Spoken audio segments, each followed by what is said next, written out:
ATR मतलब अचानक मार टाइगर रिजर्व ही होता है। मतलब टाइगर के लिए रिजर्व क्षेत्र में जानवरों के अलावा दो पदी प्राणी मतलब इंसान भी रहता है। जाहिर सी बात है, संघर्ष भी होता है। संघर्ष अच्छी जिंदगी जीने के लिए होता है। क्योंकि सरकार हमेशा कहती है सबका साथ, सबका विकास और सबका विश्वास, इसलिए मान सकते हैं कि सरकार का सबका साथ, सबका विकास और सबका विश्वास वाला मंत्र आदिवासियों के लिए भी है, लेकिन असर कुछ नहीं है। आधी शताब्दी से चाहे केंद्र हो या राज्य सरकार, सभी को आदिवासी समाज की चिंता है। केंद्र ने तो आज से 20 साल पहले आदिवासी समाज के समग्र विकास को केंद्र में रखकर आदिवासी मंत्रालय ही खोल दिया। आदिवासियों का इसका कितना फायदा हुआ बताने की जरूरत नहीं है। हाँ, चिंता करने वालों का जरूर तेजी से विकास हुआ है। आदिवासी आज भी मूलभूत सुविधाओं को मोहताज है। उसके हिस्से में ना तो शिक्षा है और ना ही स्वास्थ्य की सुविधा। दरअसल तमाम चिंतकों के बीच आदिवासियों की जिंदगी आज भी चिंता में डालने वाली है। पिछले दिनों एक ऐसा ही मामला एटीआर क्षेत्र स्थित लोरमी विधानसभा क्षेत्र के घमेरी गांव से सामने आया है।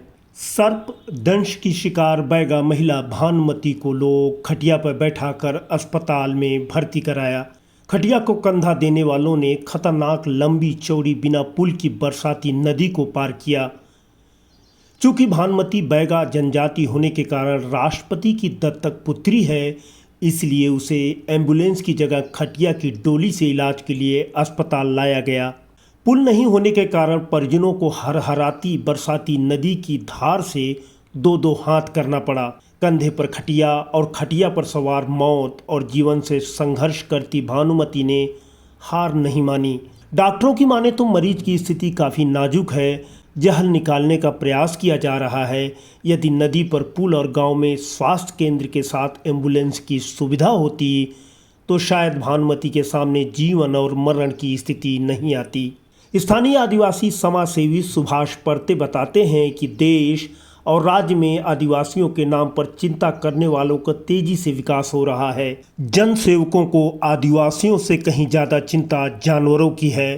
50 साल पहले भी आदिवासी क्षेत्र में स्वास्थ्य की सुविधा नहीं थी और आज भी नहीं है। बैगा जनजात से होने के कारण भानुमति बैगा राष्ट्रपति की दत्तक पुत्री है। सच तो यह है कि आदिवासी समाज राष्ट्रपति का दत्तक नहीं बल्कि सौतेला पुत्र है।